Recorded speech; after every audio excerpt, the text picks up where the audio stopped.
Well, when the house is literally buzzing with lots of people, all you need is a recipe which is absolutely flavorful and one-time effort recipe. This one is just that. The name you may ask, it's a Paneer Makhani Biryani. Let's begin.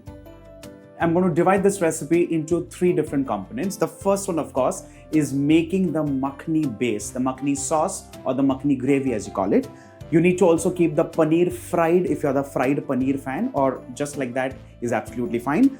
The next step is making the rice, and the third component is building all of this together and making a wonderfully flavorful biryani. First things first, let's begin with the makhani sauce, and for that, the core ingredient, of course, is ripe red tomatoes, some cloves of garlic, some roughly cut red onions, cashew nuts. Let's add in a couple of spices, Red Chilli Powder, Garam Masala, Kasuri Methi, and a touch of turmeric, which literally could be optional, but it's great to bring the color out. Sugar, white vinegar for that additional pump in the sourness, salt as required. To this now, let's add in some salted butter. Let's turn the flame on. Let's push the butter at the bottom. Ensure it begins to melt. We saute the tomatoes and the other ingredients, of course. Let's add in some hot water.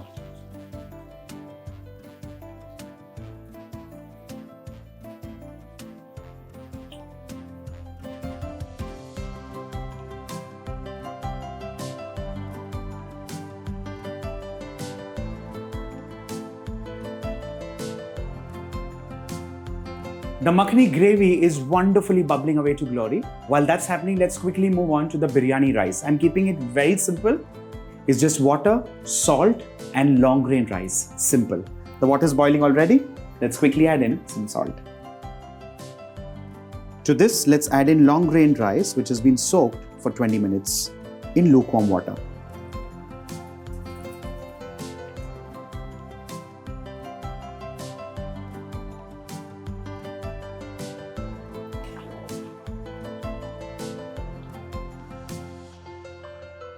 Our grain of rice is 80% cooked. And with this, let's also turn the tomato flame off. Time to strain this now.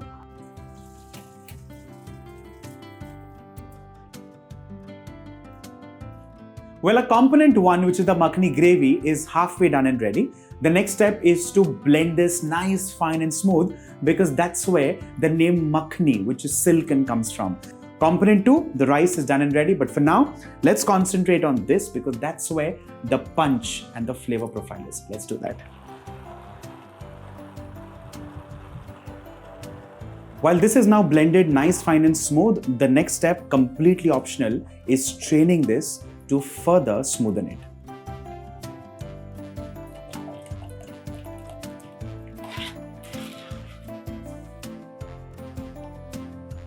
The makhani gravy is wonderfully smooth, silken and ready.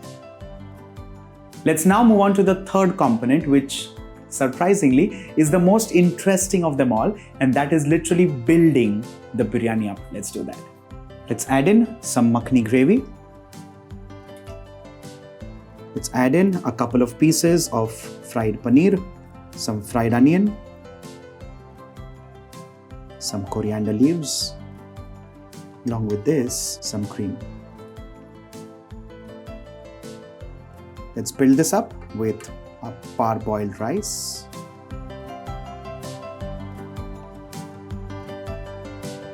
Finally, let's top this up with some additional makhani gravy, a couple of pieces of fried paneer, some fried onion, some coriander leaves.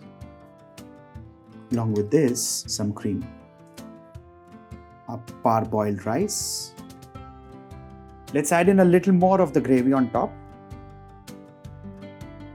and top this up with the oil in which we fried the onions.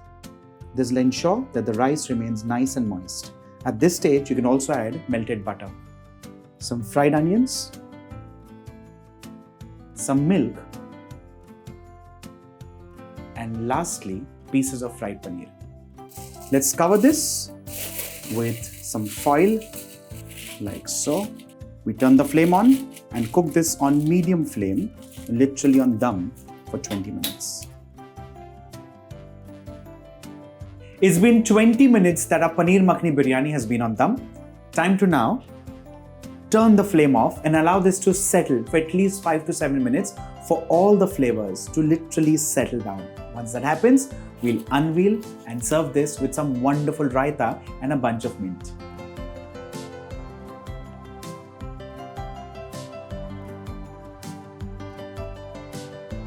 Paneer Makhani Biryani is done and ready. Well, since Raksha Bandhan is around the corner, why don't we try and make this for our sister and spend some more time with her? Let me know in the comment section below how you like this. Bye for now.